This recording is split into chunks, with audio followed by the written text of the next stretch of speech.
Mun fito ne daga wuri mai nisa zuwa duniyar Sahara, kuma makasudin da yasa muke son shiga duniyar Sahara sabida muna da muradin nemo zinari. Mu huɗu ne, dukkaninmu maza, kuma mun fito ne sabida rashin abun duniya, domin a tunaninmu nemo zinari zai wadatar da buƙatunmu.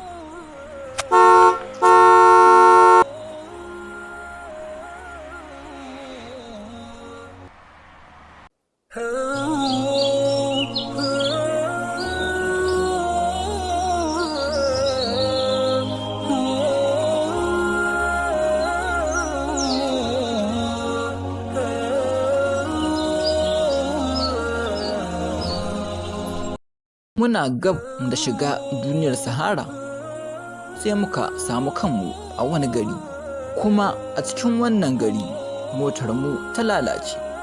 Mun haɗu da mutanen arziki waɗanda suka ara muna mota, kuma daga nan muka haɗu da wani baturi wanda ya kwantar muna da hankali, bayan cewarsa zai mana jagoranci har cikin Saharar, kamar yadda baturen ya faɗa cewa zai muna jagoranci zuwa cikin Saharar da muke nema. Kuma haka abun ya kasance, domin yana nuna mana Saharar sai ya tafiyarsa.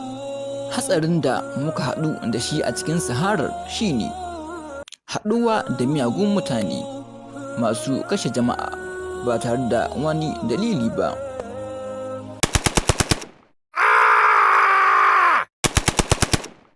Da ƙyar da suɗin goshi muka tsira.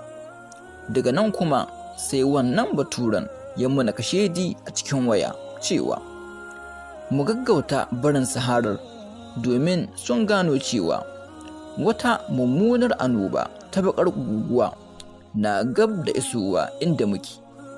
Ko kaɗan ba mu yarda da zancen baturen ba, domin a tunaninmu ƙarya yake. A duk lokacin da muka wanzama cikin hutawa, sai tunanin rayuwar da muka yi a jami'a ta faɗo min.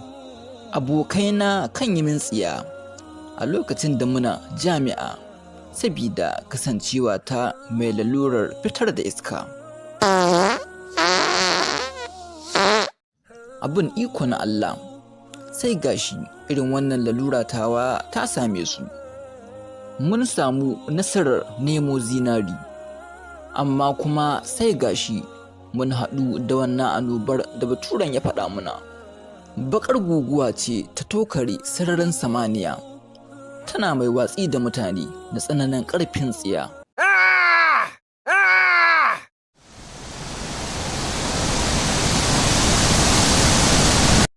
Mafi yawan mutanen da suka zo neman zinari sun rasa rayukansu sanadiyar wannan baƙar guguwar mai ɓalla mutane gunduwa-gunduwa.